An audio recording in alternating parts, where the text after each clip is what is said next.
Eversource continues to take most of the heat, accused of not restoring power in a timely manner. Last night, we learned they are looking at early next week to complete their restoration.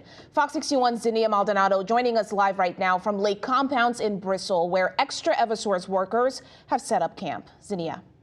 When you pull into the parking lot here at Lake Compounce, you'll find something unusual, which is row after row of utility trucks.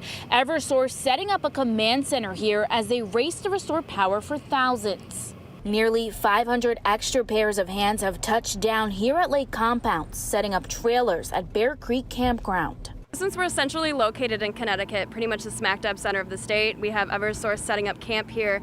They're bringing in Eversource employees from all over the East Coast. We have crews coming in from the Carolinas, from Indiana, from Illinois. Eversource calling in backup from out of state as about 25% of customers remain without power as of Friday evening. When we have an event like this, we have to go outside and get crews. So those crews are working as well, but we have to go outside in order to expedite the restoration. Typically, the Eversource campus here in Berlin serves as a corporate office, but today they have mobile vans and trailers that are being used to coordinate storm restoration activity.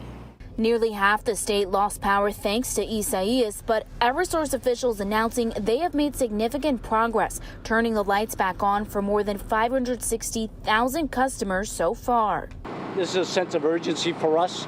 We understand how hard it is for our customers to be without power, especially during this time of pandemic COVID-19.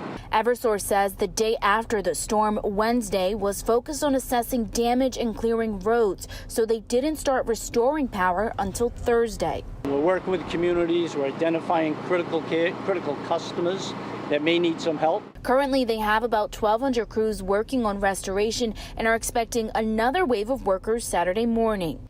Eversource estimates by Saturday they will have more than 2,000 crews, and majority of customers should have their power restored by noon on Tuesday. Reporting in Bristol, Zinnia Maldonado, Fox 61 News.